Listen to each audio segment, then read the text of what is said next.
धर्म और अधर्म के संघर्ष का परिणाम महाभारत के युद्ध के रूप में आज हम सबके सामने है।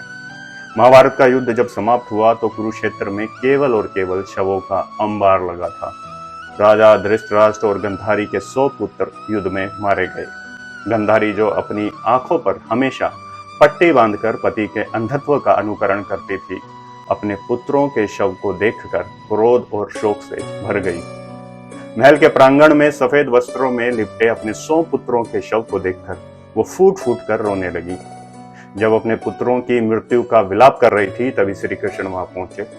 श्री कृष्ण गंधारी का बहुत आदर करते थे और शोक प्रकट करने के लिए वहां पहुंचे थे, लेकिन गंधारी उन्हें देखकर क्रोधित हो गई। उन्होंने कहा कि श्री कृष्ण, ये सब तुम्हारे कारण हुआ है। यदि तुम चाहते तो ये युद्ध टल सकता था। मेरे सारे पुत्र मारे गए और इसका उत्तरदायी सिर्फ तुम हो। अपने दुख और क्रोध में गंधारी ने श्री कृष्ण को श्राप दे दिया। हे यदुनंदन, सुनो, मैं शिव भक्तिनी गांधारी आज तुम्हें ये शाप देती हूँ कि मेरे परिवार की भांति यदुवंश का भी विनाश हो जाए।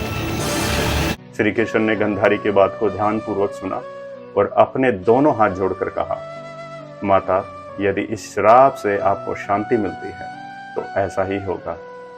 यही विधि का विधान है। महाभारत का युद्ध समाप्त होने के 36 वर्षों बाद गंधारी के श्राप का प्रभाव प्रकट होना शुरू हुआ। द्वारका में अपशकुन पड़ने लगे। यदुवंशियों के बीच में फूट पड़ गई। छोटे छोटे विवाद गृह युद्ध का रूप लेने लगे। इसी बीच कुछ ऋषि वहां आए और यदुवंशी बालकों ने उनका अपमान कर दिया। ऋषियों के श्राप के कारण विनाश की गति और तेज हो गई और एक दिन द्वारका के सभी यदुवंशी पुरुष एकत्र हुए और एक विशेष पेय पदार्थ का सेवन करने लगे। इस पेय के प्रभाव में आकर वे आपस में लड़ने लगे। लड़ाई इतनी भयंकर थी कि उसमें सभी यदुवंशी प्रमुखों की मृत्यु हो गई। यह गृह युद्ध इतना विनाशकारी था कि केवल श्री कृष्ण और बलराम ही बचे थे। गंधारी के श्राप का नतीजा श्री कृष्ण पहले ही समझ गए थे। एक दिन जब वे जंगल में ध्यानमग्न थे तो एक शिकारी ने उनके पैर के तलवे को हिरण समझकर तीर चला दिया। वो तीर उनके शरीर में जाके लगा। श्री कृष्ण ने उसे क्षमा तो कर दिया, लेकिन अपने इस शरीर का त्याग भी कर दिया। श्री कृष्ण के शरीर त्यागने के बाद द्वारका का पतन शुरू हो गया। समुद्र की लहरों ने द्वारका नगरी को अपने भीतर समा लिया।